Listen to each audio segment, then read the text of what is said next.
What's up guys, it's Battlefront Central here and welcome back to another video. So today I'll be running over all the Galactic Assault locations that will be in the game and their objectives. The objectives of each game change when you go into different locations. So let's get into these different locations and their objectives. I'll be reading out what the official Battlefront 2 website states about the locations. First, let's start with the prequel era maps. First off, we have Camino. The waves of Camino crash beneath the slender platforms of a cloning facility as armies of battle droids descend on the artificial island.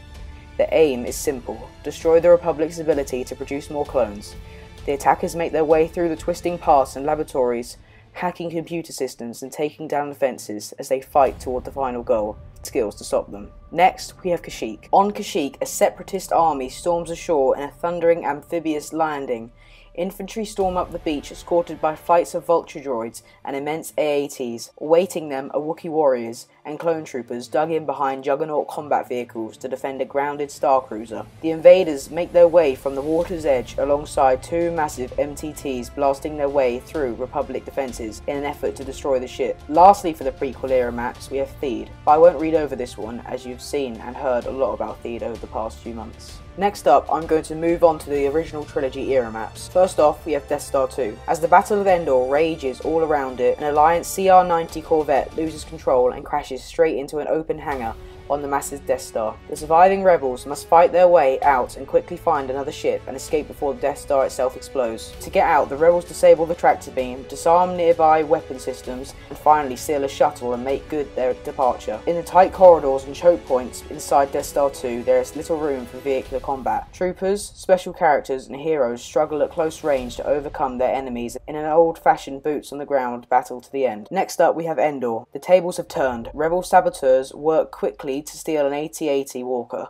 and use it to attack a hidden Imperial base on Endor. This night battle begins with an Alliance Walker. Should the rebels manage to overwhelm the defences around the AT-AT, they take control and set it on a march toward the Imperial outpost. Speeder bikes streak through the woods of the Forest Moon as Imperial AT-STs and their infantry try and head off the attack. The fight culminates with a brawl on the threshold of the base itself. Next up, we have Mos Eisley. Imperial stormtroopers rush Lambda-class shuttles into the crowded streets of Mos Eisley. The massive limbs of AT-ST walkers kick up sand as rebel blaster fire explodes all around them. Imperial objective is simple: destroy the Alliance U-wing housed in a landing bay. To get there, they'll need to fight through the outskirts of the city, secure the markets, and finally destroy the target. But the rebels won't surrender without a fight. X-34 land speeders wait in ambush, and Alliance A-wings are waiting to pounce on the Imperial invaders. Next up, for the original trilogy, we have Yavin 4. Deep within the heart of the Great Temple on Yavin 4 is a secret of key importance to the survival of the Rebel Alliance, but Imperial ground forces have arrived.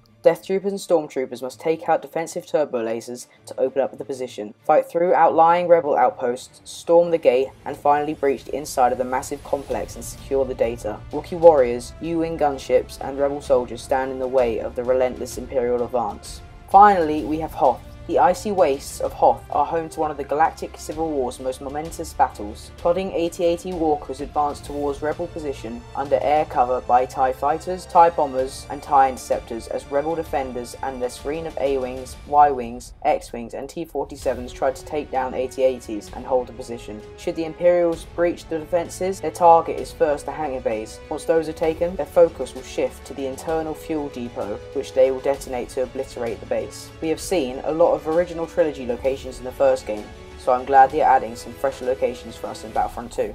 Finally, we have the Force Awakens era maps. So first off, we have Starkiller Base. As the fighter attack rages above Starkiller Base, the Resistance makes a daring raid to rescue prisoners trapped inside the Imperial base. Troopers attack the external defences, taking out guns and TIEs on the ground and trying to free the captives before the planet explodes. The battle then reaches a climax as the Resistance overrides the security doors to extract the prisoners and gets them back to transports in a waiting hangar. Lastly, we have Takodana. On Takodana, the First Order moves against Maz Kanata's castle. Resistance forces have taken up a defensive position inside. The First Order advances methodically, capturing the nearby Memorial Hill as a staging area, moving on to attack the outer defences and finally the castle itself, including a shootout in Maz's iconic cantina. I didn't read Jakku as we have already got it in the original game. I really hope you enjoyed this video as it took about 2 hours to record and edit. Sorry my speaking is not that great, but I'm only just starting out commentating now. If you enjoyed, leave a like and subscribe if you haven't already. See you next time.